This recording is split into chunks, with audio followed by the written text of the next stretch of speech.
오늘의 말씀은 민수기 36장 1절부터 13절까지 말씀입니다. 요셉 자손의 종족 중 므낫세의 손자 마길의 아들 길르앗 자손 종족들의 수령들이 나와 모세와 이스라엘 자손의 수령된 지휘관들 앞에 말하여 이르되, 여호와께서 우리 주에게 명령하사 이스라엘 자손에게 제비 뽑아 그 기업의 땅을 주게 하셨고, 여호와께서 또 우리 주에게 명령하사 우리 형제 슬로브앗의 기업을 그의 딸들에게 주게 하셨은즉, 그들이 만일 이스라엘 자손의 다른 지파들의 남자들의 아내가 되면 그들의 기업은 우리 조상의 기업에서 떨어져 나가고 그들이 속할 그 지파의 기업에 첨가되리니, 그러면 우리가 제비 뽑은 기업에서 떨어져 나갈 것이요, 이스라엘 자손의 희년을 당하여 그 기업이 그가 속한 지파에 첨가될 것이라. 그런즉 그들의 기업은 우리 조상 지파의 기업에서 아주 삭감되리이다. 모세가 여호와의 말씀으로 이스라엘 자손에게 명령하여 이르되, 요셉 자손 지파의 말이 옳도다. 슬로브앗의 딸들에게 대한 여호와의 명령이 이러하니라. 이르시되, 슬로브앗의 딸들은 마음대로 시집가려니와 오직 그 조상 지파의 종족에게로만 시집갈지니, 그리하면 이스라엘 자손의 기업이 이 지파에서 저 지파로 옮기지 않고 이스라엘 자손이 다 각기 조상 지파의 기업을 지킬 것이니라 하셨나니, 이스라엘 자손의 지파 중 그 기업을 이은 딸들은 모두 자기 조상 지파의 종족되는 사람의 아내가 될 것이라. 그리하면 이스라엘 자손이 각기 조상의 기업을 보전하게 되어 그 기업이 이 지파에서 저 지파로 옮기게 하지 아니하고 이스라엘 자손 지파가 각각 자기 기업을 지키리라. 슬로브앗의 딸들이 여호와께서 모세에게 명령하신 대로 행하니라. 슬로브앗의 딸 말라와 디르사와 호글라와 밀가와 노아가 다 그들의 숙부의 아들들의 아내가 되니라.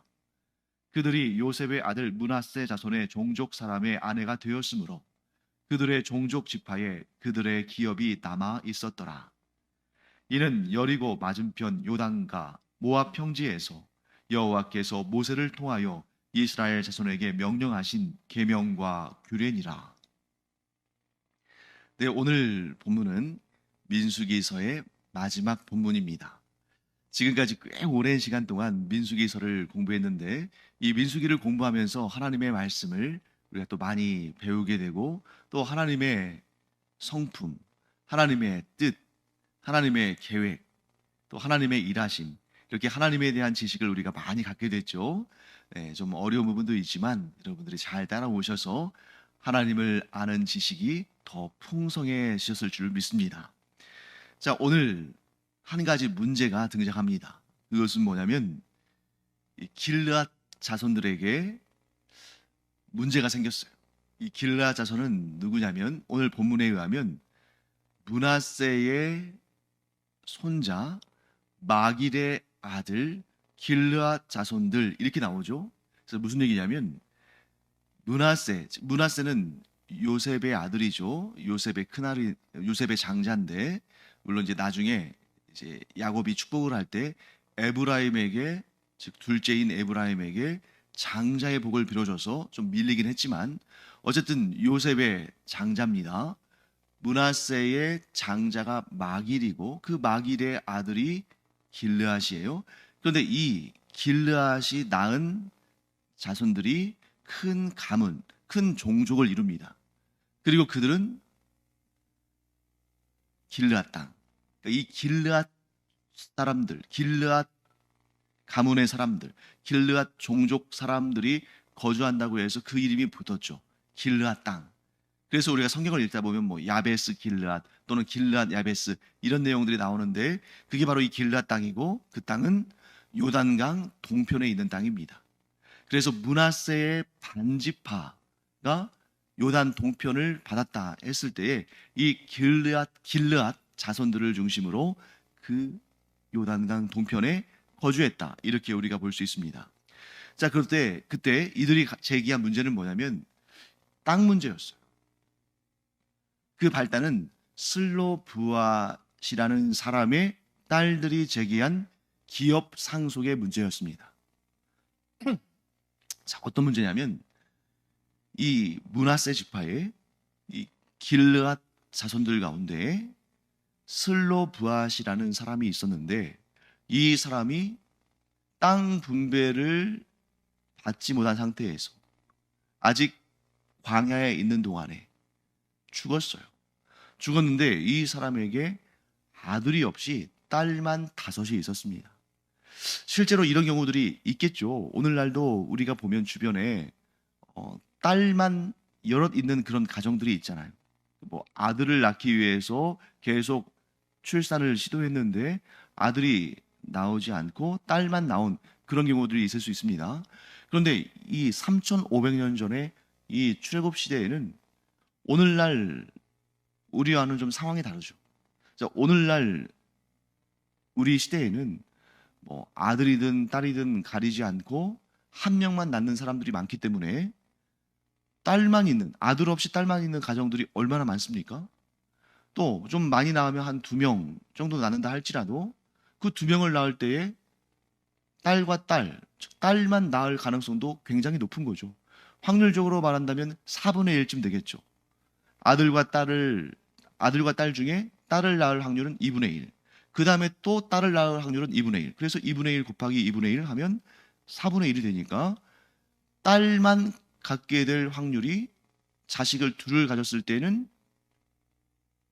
4분의 1인 거예요. 25%.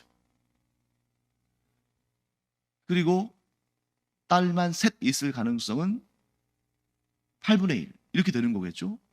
그런데 이 고대 시대에는 자식들을 많이 낳았잖아요. 야곱만 하더라도 아들만 12명. 거기에 딸들까지 합치면 훨씬 많은 거 아닙니까? 그러니까 이렇게 자식을 많이 낳으면 낳을수록 아들들만 혹은 딸들만 가질 확률은 그만큼 더 희박해지는 거예요. 그렇기 때문에 이 슬로브앗이라는 사람이 아들이 없이 딸만 두고 죽었는데, 이런 경우는 이스라엘 전체에서 그렇게 많은 경우는 아니었을 겁니다. 그래서 슬로브앗의 딸들이 제기한 문제에 대해서 사람들이 관심을 가졌고 성경에도 기록이 됐죠. 우리가 이미 슬로브앗의 딸들이 판결을 요청했고 아버지의 기업의 상속을 원한다는 그러한 자신들의 의견을 모세와 아론에게 말했고, 모세가 하나님께 여쭈어서 그 답을 주신 내용을 이미 앞서서 살펴봤습니다. 그 답은 무엇입니까? 딸들에게도 기업을 주어라, 즉 땅을 주어라. 그러나 거기 단서가 있었죠. 출가한 딸, 곧 남편을 얻어서 그 남편이 하나님께로부터 그 조상 대대로 받은 그 기업을 소유하게 된 경우에는 그 죽은 아버지의 땅을, 즉 기업을 상속해서는 안 된다. 그러나 아직 미혼인 딸들은 아직 남편이 없으니까 그 딸들에게 아버지의 기업, 곧 그 땅을 상속하게 해서 그 아버지에게 주어진 그 기업을 이어갈 수 있게 하라. 이렇게 규정하셨습니다. 그렇게 해서 하나님의 은혜 가운데 이 슬로브앗 가문의 딸들이 기업을 받게 됐습니다. 그러니까 이 가정의 문제는 해결이 됐어요. 이 딸 5명의 문제는 해결이 됐습니다. 그런데 문제는 이제 이 므낫세 지파에 관한 문제예요. 이 길르앗 종족의 문제가 발생합니다. 그것이 뭐냐면, 이들이 생각해 보니까 뭐 그 죽은 슬로브앗의 딸들이 그 기업을 이어받으면 뭐 나쁠 것 없죠. 그런데 문제는 뭐냐면, 이 슬로브앗의 5명의 딸들이 만일 다른 지파의 사람들과 결혼하게 되면, 예를 들면 뭐 유다 지파나 혹은 뭐 이사갈 지파나 루벤 지파나 이런 사람들과, 이런 지파에 속한 남자들과 결혼하게 되면, 예를 들면 남성 중심의 가부장제적인 사회가 아니라면, 예를 들면 이제 뭐 대릴 사회를 한다든지 뭐 입적한다든지 이런 문제라면 별 문제가 안 되겠지만, 지금 이 이스라엘의 기본적인 사회의 구조는 가부장제 사회잖아요. 그래서 이름도 성도 지파도 남성 중심이고, 또 기업도 남성 통해서 남성 중심으로 상속되어지고 이어지게 되어 있기 때문에 이 슬로보앗의 딸들이 다른 지파의 남자들과 결혼하게 되면 그 땅은 당연히도 그 다른 지파의 소유가 되게 되고, 그렇게 되면 이 므낫세 지파의 땅 가운데에 슬로보앗에게 주어졌던 그 기업이 딸들에게 주어질 때에 중간중간에 구멍이 뻥뻥 뚫릴 수 있잖아요. 므낫세 지파의 땅인데 그 가운데에 뭐 유다 지파의 땅도 생길 수 있고 르우벤 지파의 땅도 생길 수 있고 이사갈 지파, 스불론 지파, 이런 구멍이 뚫리는 지역들이 생길 수 있단 말이죠.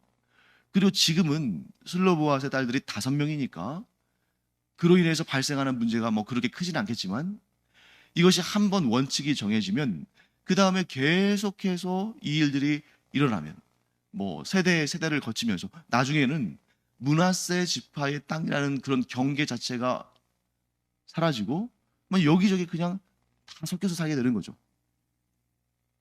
그렇게 됐을 때 이걸 어떻게 하느냐 하고 질문을 하는 것입니다. 한 가정에, 즉 슬로보앗 가정의 문제는 해결이 됐는데 므낫세 지파의 문제가 새로 발생한 것이죠. 이렇게 문제는 언제 어디서 나올지 모르는 겁니다. 또 하나의 문제를 잘 해결했는데 그것으로 딱 끝나면 좋은데 그것과 연결된 다른 곳에 또 문제가 발생할 수 있는 거죠. 그렇기 때문에 복잡한 거죠. 모세는 이 므낫세 지파의 길르앗 종족의 문제에 공감을 했어요. 충분히 그럴 수 있다. 그렇기 때문에 모세는 자기가 생각하지 못했던 이 문제, 만일 모세가 이 문제에 대해서, 이런 문제가 또 나올 것에 대해서 미리 알았다면 슬로보앗의 딸들이 제기한 문제를 두고 하나님께 여쭐 때 이 문제까지 여쭤봤겠죠. 그래서 모세는 거기까지는 생각 못한 거예요. 그러니까 이번에도 하나님께 이 문제를 가지고 가서 하나님께 여쭙고 하나님의 답을 듣습니다. 그때 하나님께서 주신 답은 이겁니다.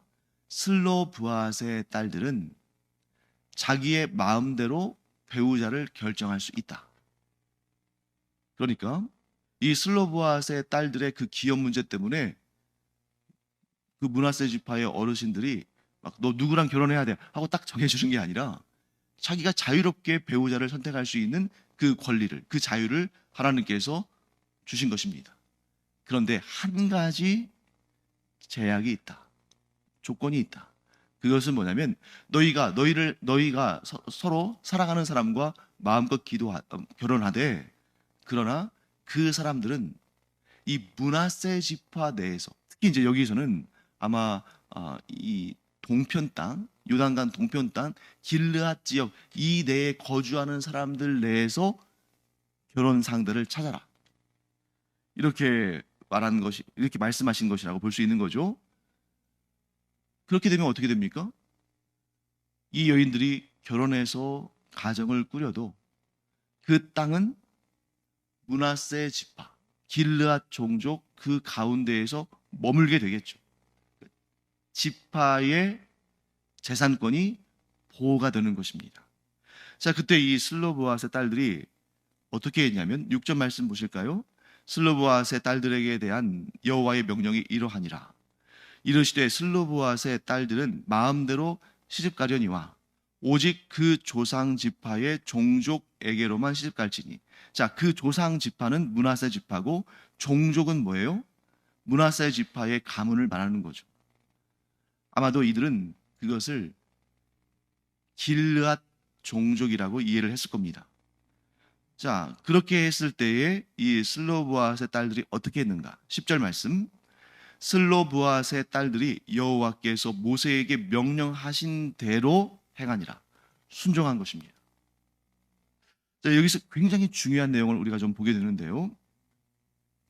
슬로보앗의 딸들은 어쩌면 그들이 요구하지 않았으면 아버지의 기업을 받지 못하고 그냥 유야무야 그 땅이 가까운 친족 누구에겐가로 막 돌아가고, 자신들은 남편도 없는데 결혼할 상대도 없는데 아직 미혼인데 땅 한 평 기업으로 얻지 못하고 정말 덩그러니 남겨질 수밖에 없는 그런 상황이었습니다.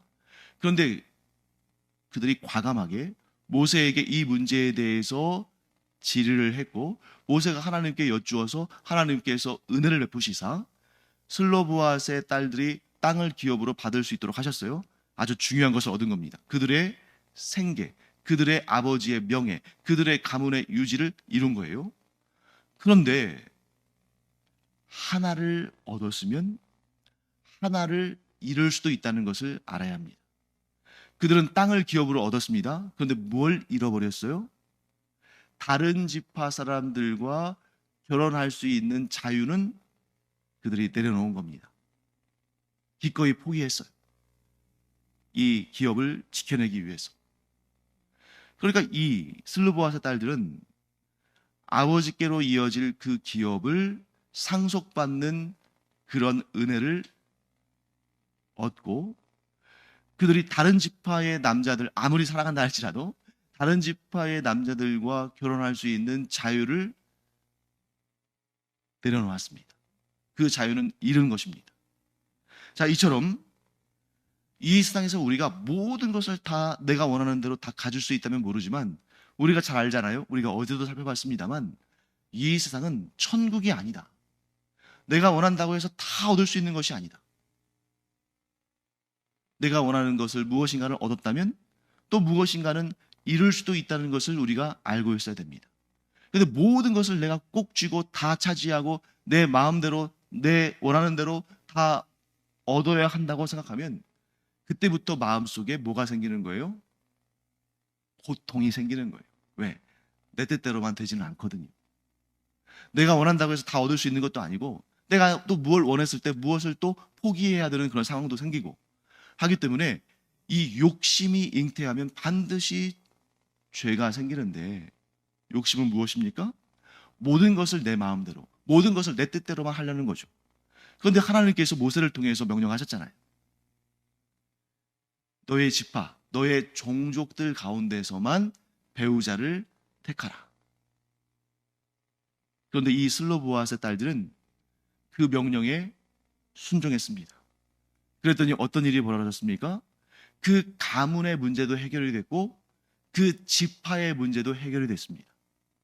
아버지의 기업을 상속받았고, 므낫세 지파 역시 그 지파 내에 있는 기업을 다른 지파에게 빼앗기지 않은 거죠. 슬로브앗의 딸들이 과감히 자기들이 원하는 것을 요구했고, 그리고 하나님께서 은혜를 주셨을 때에 모든 것을 다 욕심을 부려서 다 차지하려고. 아니, 우리 아버지의 땅을 기업으로 받는 것도 우리의 정당한 권리고, 내가 원하면 다른 지파의 사람들과 결혼하는 것도 나의 자유 아니냐 하고 이 두 가지를 다 얻으려고, 다 쥐고 빼앗기지 않으려고 그렇게 욕심을 부렸다면 아마 둘 다 불가능했을 수가 있어요. 아버지의 기업을 이어받았는데 그것을 빼앗길 수도 있는 것이고, 또 이 슬로보앗의 딸들로 인해서 므낫세 지파의 그 지경이 흩어지고 빼앗기고 사라질 수도 있는 것인데, 이 슬로보앗의 딸들이 비록 자신들의 자유, 곧 다른 지파의 남자들과 결혼할 수 있는 그 자유를 내려놓으라 하시는 그 하나님의 명령에 순종했기 때문에 이 두 가지가 다 은혜롭게 아무 문제 없이 해결되는 것을 보게 됩니다. 사랑하는 성도 여러분, 우리의 신앙생활도 마찬가지인 것 같습니다. 자, 우리가 하나님의 자녀가 됐잖아요. 구원받은 하나님의 자녀가 됐습니다. 거룩한 하나님의 백성들, 거룩하고 경건한 하나님의 자녀들이 됐습니다. 이보다 더 복되고 이보다 더 소중하고 이보다 더 영원한 기쁨과 감사의 제목이 어디 있겠어요? 그런데 이렇게 하나님의 거룩하고 경건한 자녀가 되었다면 포기하는 것도 있어야 한다는 것입니다. 내려놓아야 되는 것도 있어야 한다는 거예요. 그것이 무엇입니까? 세상 사람들과 똑같은 삶. 세상 사람들과 똑같은 삶이 뭐예요? 육신의 쾌락을 위해서, 욕심의 만족을 위해서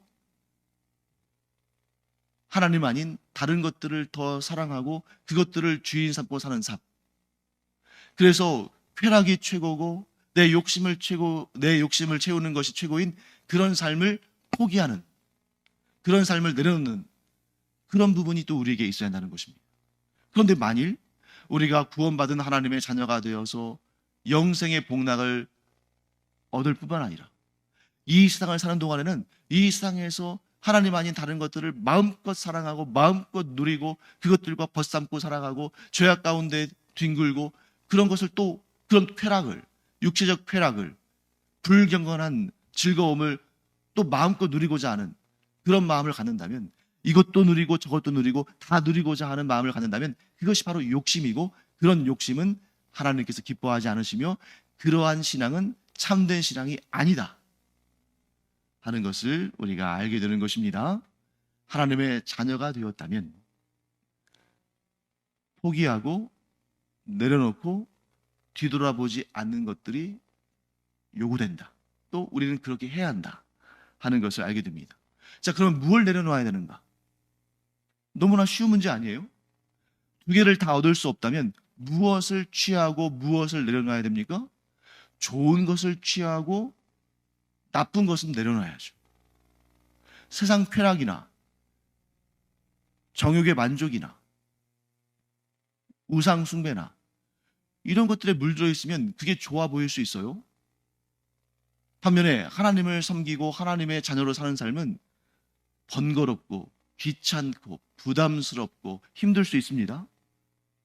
그런데 이 둘 사이에 무엇이 더 좋은지는 아주 명확히 알아야 되는데, 그 명확히 알게 하는 기준이 뭐냐면 과연 그것이 영원한 것인가.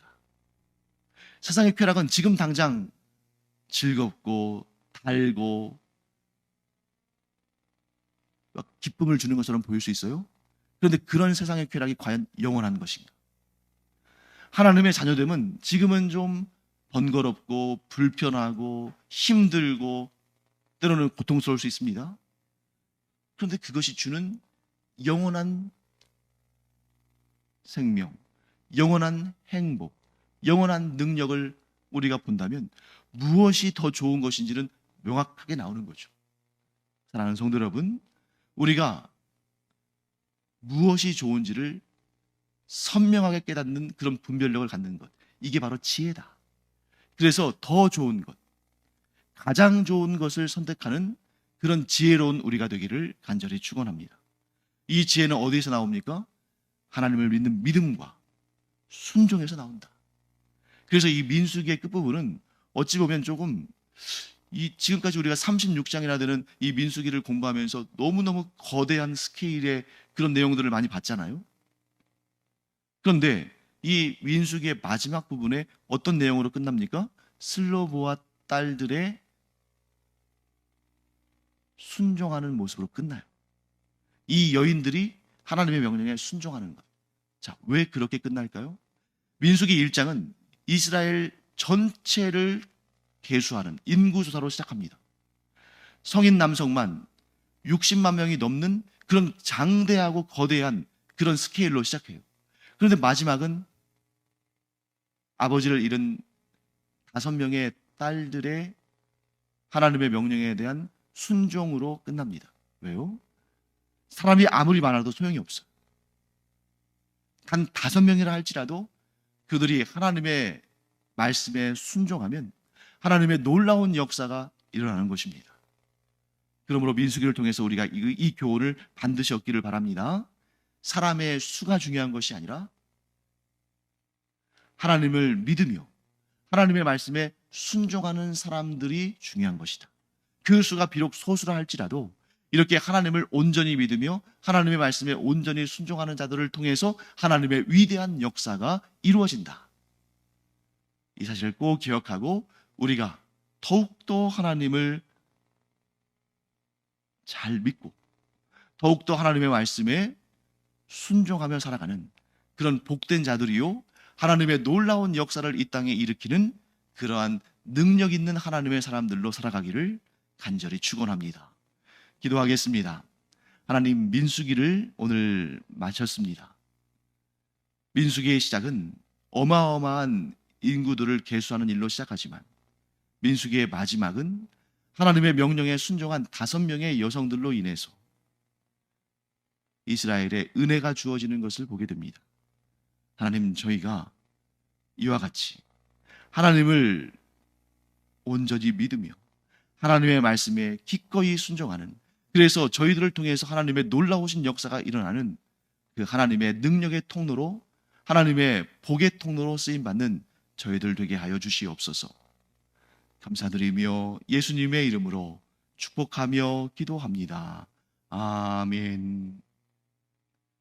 믿음과 순종, 그것이 하나님의 놀라운 역사, 하나님의 기적, 하나님의 크신 영광을 드러내는 통로다. 믿음과 순종으로 우리가 살아가기 바랍니다. 이 기도의 시간에 우리가 믿음과 순종으로 하나님께 반응하면, 하나님의 뜻을 믿고 하나님의 명령에 순종하는 그러한 기도자의 삶을 살면 놀라운 기적들이 우리를 통해서 하나님께서 이 땅에 행하시는 그 일을 보게 될 줄 믿습니다. 기도하겠습니다.